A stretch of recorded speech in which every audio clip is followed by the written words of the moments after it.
Ricardo, bem-vindo. Boa tarde. Olhamos para este dia, é também ele uma quinta-feira e à espera de ouvir o que Cavaco Silva vai falar sobre as quintas-feiras do passado. Falar porque aquilo que todos querem é ler aquilo que está escrito no trabalho. Esperava-se que fosse tão rápida esta publicação? Tendo em conta que Cavaco Silva anunciou que iria começar rapidamente a escrever as suas memórias, sabíamos que mais tarde ou mais cedo elas surgiriam. Não é, na verdade, muito usual passar tão pouco tempo sobre um presidente sair de funções e escrever essas mesmas memórias, pouco mais de um ano. A verdade é que se percebe, até por aquilo que nós já vamos conhecendo do livro, eu confesso que ainda não tive a oportunidade de o ler, tive acesso àquilo que os média vão relatando dele. Há aqui uma vontade muito premente de Cavaco Silva extravasar, como se costuma dizer, aquilo que lhe vai na alma, relativamente ao que percebe-se agora pelo livro, terão sido anos muito duros de convivência com o então primeiro-ministro socialista José Sócrates. E pode ter sido essa a mola impulsionadora para, num curto espaço de tempo, Cavaco Silva, mais do que não querer perder as memórias, querer publicamente expressar a sua posição.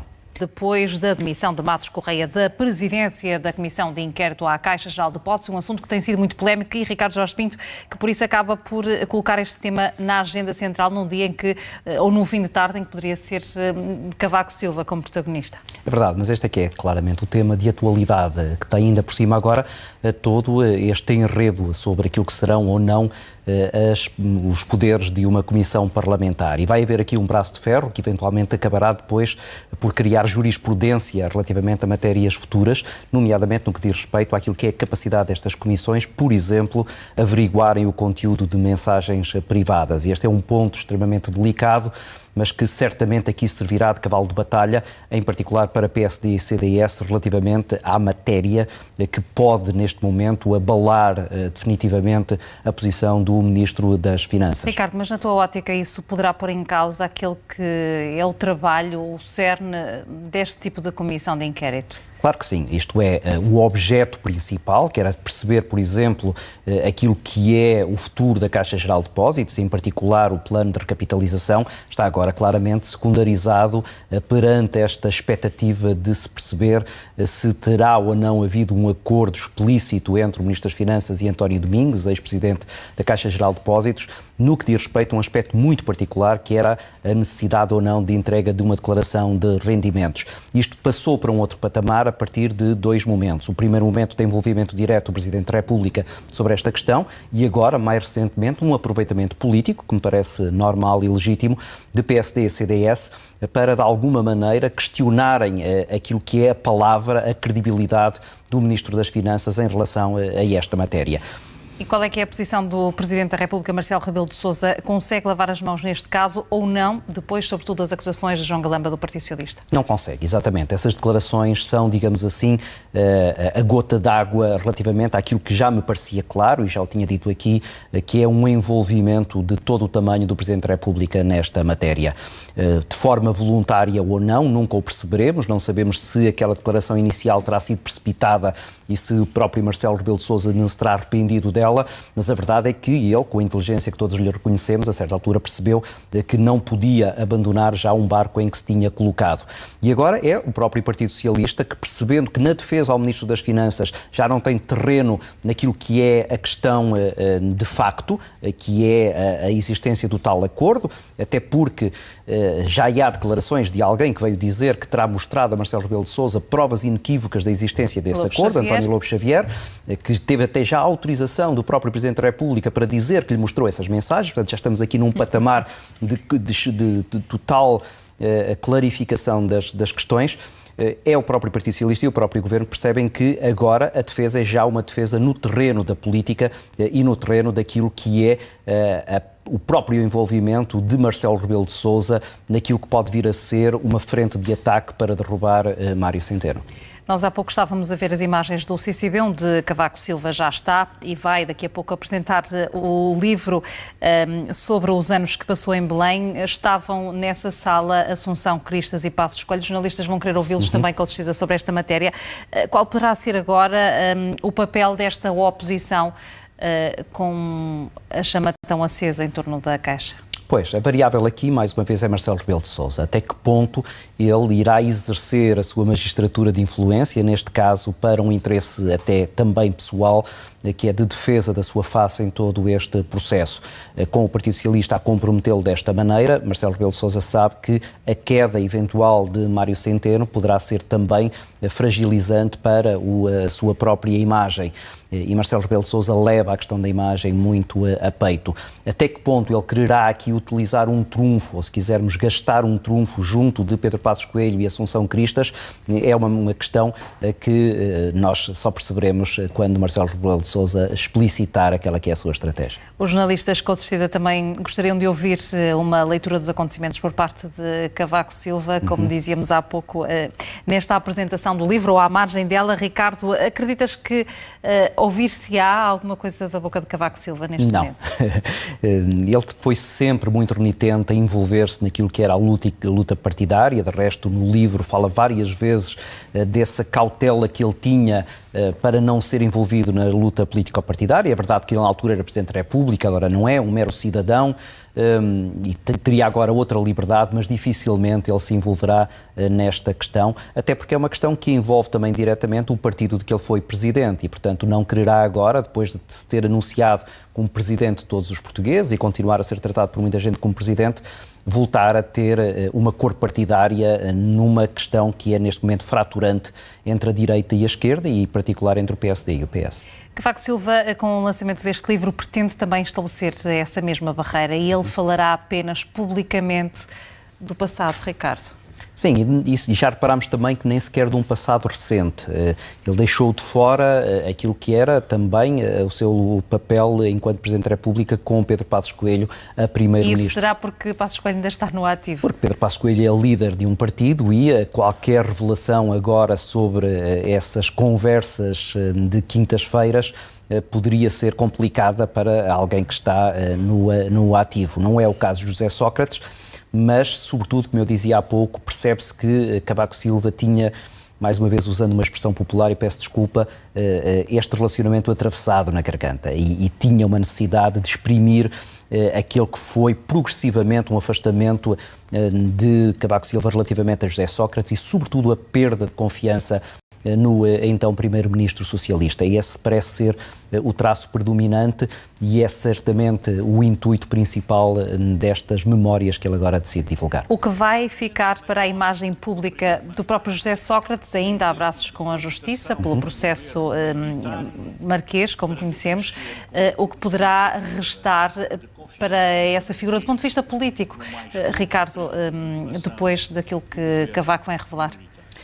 José Sócrates tem ainda muitas armas ao seu dispor, nomeadamente memórias que ele poderá ainda escrever e que certamente darão uma imagem diferente desta, até porque já na altura as perspectivas sobre as diferentes questões tinham polos muito diferenciados. E Cavaco Silva, de resto, assume-o neste livro, diz várias vezes que entre as declarações que José Sócrates fazia publicamente e depois aquilo que era a sua leitura dos factos, havia uma divergência muito grande e dificilmente José Sócrates terá mudado de perspectiva. Fica também aqui, para a defesa de José Sócrates, uma percepção muito clara de que Cavaco Silva apenas tem uma posição um pouco mais suave relativamente ao ex-primeiro-ministro, quando o ex-primeiro-ministro, da sua perspectiva, mostrava alguma concordância com as suas posições. É evidente que quando José Sócrates leva ao ministro das Finanças, Teixeira dos Santos, para lhe explicar a situação difícil de Portugal antes do resgate, Cavaco Silva elogia José Sócrates. Quando José Sócrates mostra alguma abertura para aceitar as lições de macroeconomia que ele dizia que estava a dar ao então primeiro-ministro, Cavaco Silva também mostra simpatia. Tudo o resto, Cavaco Silva mostra, se calhar também, a tal arrogância que ele acusa José Sócrates de ter tido durante o seu mandato enquanto primeiro-ministro. Ricardo Jorge Pinto, há pouco estávamos a falar, a ouvir Braga da Cruz a sublinhar o papel de mediação que Cavaco Silva teve ao longo dos últimos anos na presidência, em Belém. Foi de facto muito notório esse tipo de intervenção do ex-chefe de Estado?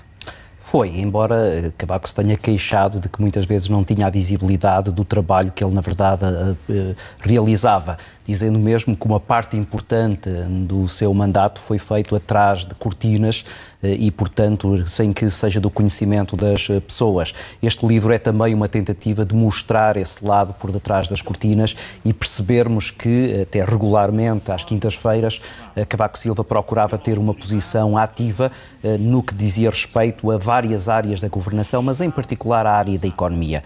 E Cavaco Silva repete várias vezes que estava muito preocupado não só com aquilo que eram os maus indícios de desenvolvimento da economia portuguesa, mas também até com as opções políticas que os governos tomavam nessa área. E era aí que ele dava particular atenção e era aí que ele fazia com muita regularidade críticas àquilo que era a atitude do Primeiro-Ministro e dos seus ministros. Mas mostra também que nesse trabalho de bastidores havia uma preocupação de fazer ligação com os vários partidos e acusa José Sócrates, por exemplo, de quando na segunda legislatura em que José Sócrates está em minoria, de não ter sido capaz de articular esses equilíbrios que eram necessários no Parlamento e de muitas vezes não lhe ter dado manobra para ele fazer esse trabalho de influência, nomeadamente quando foi da discussão do PEC 4, que é rejeitado depois no Parlamento e que leva à demissão de José Sócrates.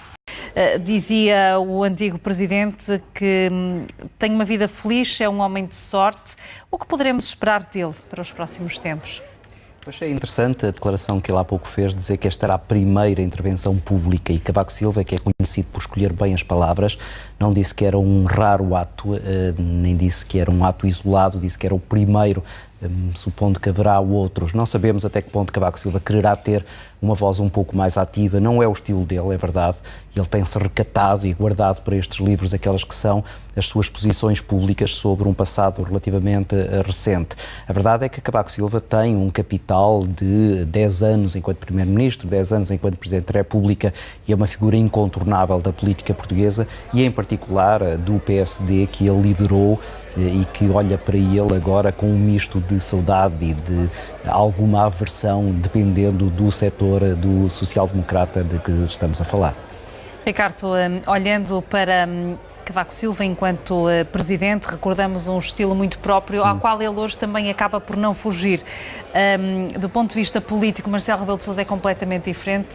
Claro. E há ou não há, em algumas palavras escritas do antigo presidente neste livro, críticas à forma como Marcelo conduz a relação com o público e com a comunicação social. Em algumas passagens podemos chegar a essa interpretação. Quando Cavaco Silva diz que sempre procurou esquivar-se à atenção mediática, até porque tinha tido 25 anos de forte atenção mediática e estava, como ele próprio diz, desgastado com ela e que durante a sua presidência tentou o mais possível não estar debaixo dos holofotes, pode ler-se aí uma insinuação àquilo que é a diferença de Marcelo Rebelo de Sousa, quando ele diz que um Presidente da República nunca deve deixar claro que de alguma maneira condicionou o trabalho do Governo, porque desgasta o Governo saber-se que uma decisão pode ter sido pressionada pelo Presidente da República. Recordamos-nos ainda agora, muito recentemente, daquilo que, na minha perspectiva, foi uma clara exigência de Marcelo Rebelo de Sousa que o Ministro das Finanças publicamente dissesse alguma coisa sobre a Caixa Geral de Depósitos. Cavaco Silva seria completamente diferente. Naquilo que ele diz no livro, nunca faria isso exatamente para não expor, neste caso, António Costa, a essa quase que humilhação de ter sido pressionado pelo Presidente da República a obrigar um ministro a tomar uma qualquer decisão. São várias as passagens onde Cavaco Silva se demarca de Marcelo Rebelo de Sousa, embora, na verdade, daquilo que eu li até agora, apenas uma vez ele faça uma referência explícita a Marcelo Rebelo de Sousa e numa matéria absolutamente secundária a propósito de uma visita que fez a Celurico de Basto. Ricardo, Cavaco Silva também assume que fez política em Belém num tempo conturbado e complexo, muito diferente daquele que tem sido por agora, ou até mesmo incluindo esta questão da Caixa, essa convivência entre Belém e São Bento. Provavelmente por culpa dele, ou seja, não vejo nada aqui que seja de muito diferente entre a atualidade e o tempo dele. Essa conturbação a que agora fazia referência, nós sabemos que ela existe, nenhuma relação entre Belém e São Bento é uma relação pacífica. Não pode ser, a não ser que o Primeiro-Ministro ou o Presidente da República se anula, e não é previsível que isso assim aconteça.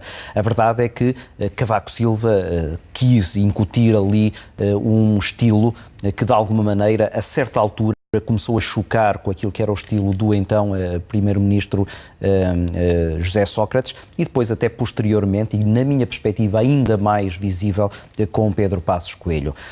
Eu sempre fiz a leitura de que Cavaco Silva foi o melhor Presidente da República que José Sócrates poderia ter tido, porque servia em grande parte de uma espécie de tubo de escape para todas aquelas pressões em que o Primeiro-Ministro socialista vivia. E o facto de Cavaco Silva ser de um partido, ou vir de um partido oposto ao do então Primeiro-Ministro, dava margem para essas críticas. Dava margem para essas críticas e para todas aquelas observações que, a partir de certa altura, Cavaco Silva começa a fazer. Ao contrário do que depois aconteceu com Pedro Passos Coelho, em que cada pequeno reparo era visto como uma divergência de alguém que ideologicamente lhe estava próximo e com o qual ele não deveria estar em rota de colisão. Como também houve vários momentos de leitura em que Cavaco Silva procurava ser solidário com o governo, aquilo que ele chamava uma estratégia de conciliação com o governo, respaldando decisões um pouco mais difíceis, e isso aconteceu quer com José Sócrates, quer com Pedro Passos Coelho, e naquele momento particularmente difícil do resgate, que não é confortável. Seria ou não curioso lerem-se as memórias dos tempos em que o protagonista era Ramalhianes?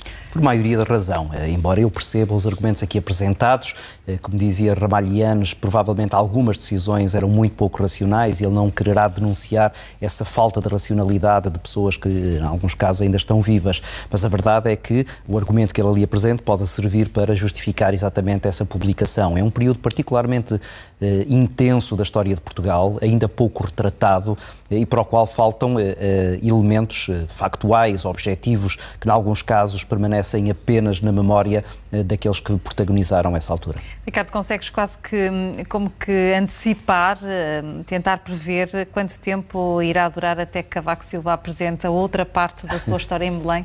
Pois, eu diria, pela lógica, que pelo menos o tempo de Pedro Passos Coelho sair da liderança do PSD, não sabendo nós se isso pode demorar 1 ano ou pode demorar 10 anos, e essa poderá ser uma incógnita que de alguma maneira também condicionará a estratégia literária de Cavaco Silva. Agora, percebe-se que ele quererá deixar, na linha de pensamento que ele apresentou, a tal prestação de factos, a prestação de contas com factos que ele diz serem a sua versão dos acontecimentos.